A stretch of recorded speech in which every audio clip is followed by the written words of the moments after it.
Welcome to BBC London. I'm Victoria Hollins. It was an unprovoked attack that lasted just 12 seconds, just before Christmas and in the heart of London's West End. Paul Mason died 6 months later from the catastrophic brain injuries he received that night. Last week, the man who attacked and killed him, Stephen Allen, was sentenced to just over 3.5 years for manslaughter. Now, Paul's sister has called for his sentence to be reviewed. She spoke to our reporter, Ross Miklasevich.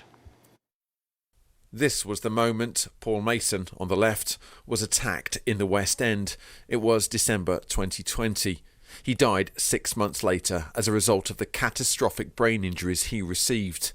We've decided it's too graphic to show the moment he's repeatedly punched. Last week, the man who attacked him, Stephen Allen, was sentenced to just over 3.5 years for manslaughter. It's likely he'll serve around 12 months. Today, Paul's sister spoke to me about the attack that killed her brother. I got messages on my phone in the early hours of the morning, Paul's friends saying, please call us. And I called and spoke to one of Paul's friends, and he told me that Paul was in hospital. He'd been attacked and was critically ill in intensive care. How have your mum and dad been?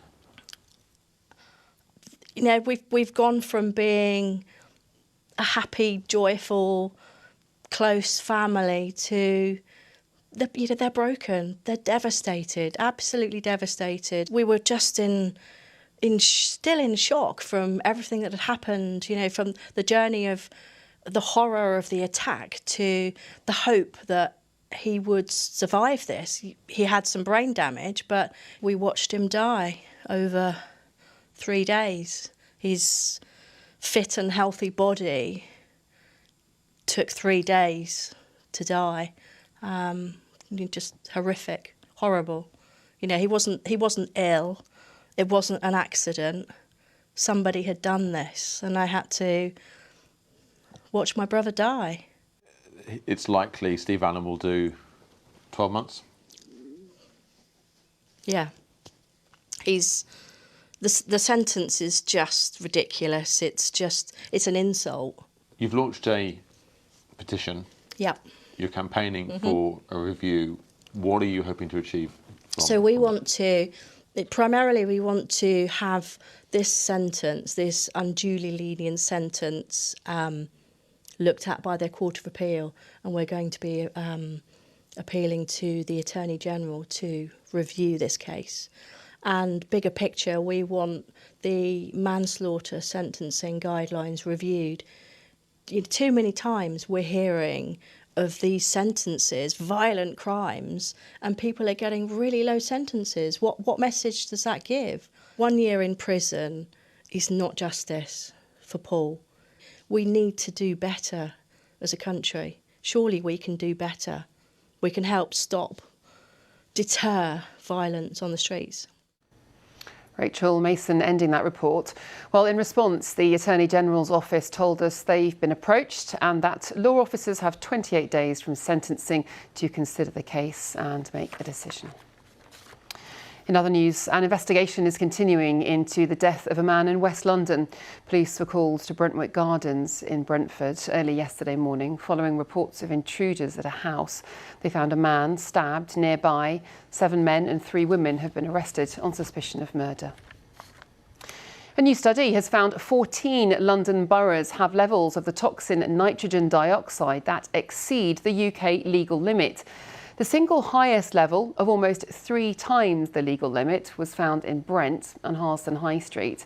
Air quality tests carried out across London on behalf of City Hall also found levels of the toxin broke a recommended limit set by the World Health Organization. Teachers across London are on strike again today. Members of the National Education Union are involved in an ongoing dispute over pay. While some schools will close, others will open to those students preparing to take exams. East Barnet School will have classes for years 11 and 13. Some of the students have been speaking to Tara Welsh about the impact of industrial action on top of the recent challenges of the pandemic. How impacted do you feel, given you've already kind of missed quite a lot of school, and how do you feel about it?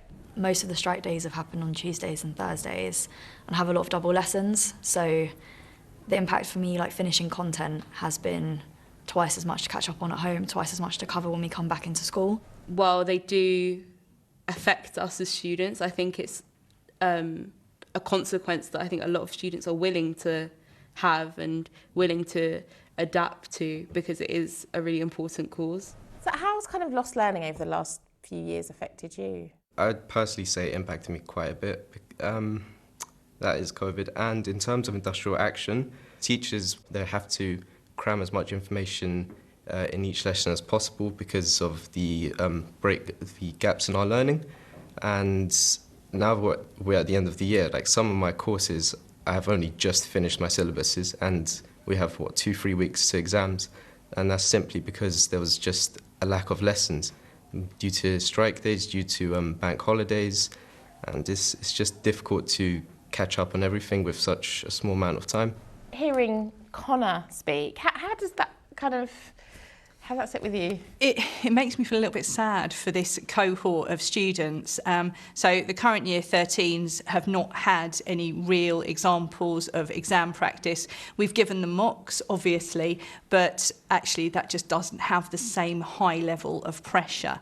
As a school, we have put measures in place, workshops for students that have that gear them up to help them with revision, because some we're finding just really struggle with putting together their own revision materials because they haven't done it for GCSE. So what about your year 12? How are you guys feeling? Ms. Carnegie, she sets us the appropriate work for the lessons that we miss, and it's just hard, but it's something that we have to do. We've also had like teacher strikes and the bank holidays coming up, and it's sort of all coming together to mean that for our mocks that are in a couple months, we're losing lessons about content that's going to be in those exams.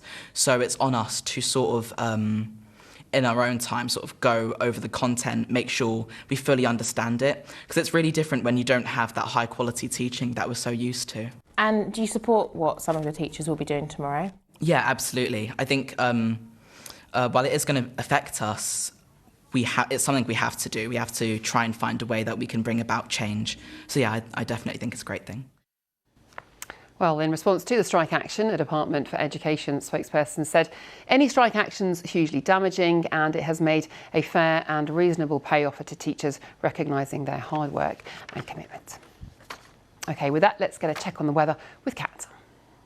Hello there, good afternoon to you. Well, some of us were lucky enough to catch some brightness out there this morning. There'll be plenty of cloud through the rest of the day with outbreaks of rain. Some of that rain could fall heavy and we may hear the odd rumble of thunder. So cloud amounts will continue to build and thicken through this afternoon with spells of rain. You can see the green in that rain indicates the heaviest bursts, which may well coincide with rush hour. So it could be some tricky driving conditions later, and our winds will pick up ever so slightly. We're looking at highs of around 15 degrees Celsius. So some heavy rain through this evening. Eventually that rain will clear out to the east, so through the overnight period it will turn drier, but we're still going to hold on to plenty of cloud.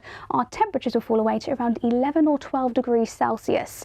So a very mild start into our Friday morning. There'll be plenty of cloud first thing.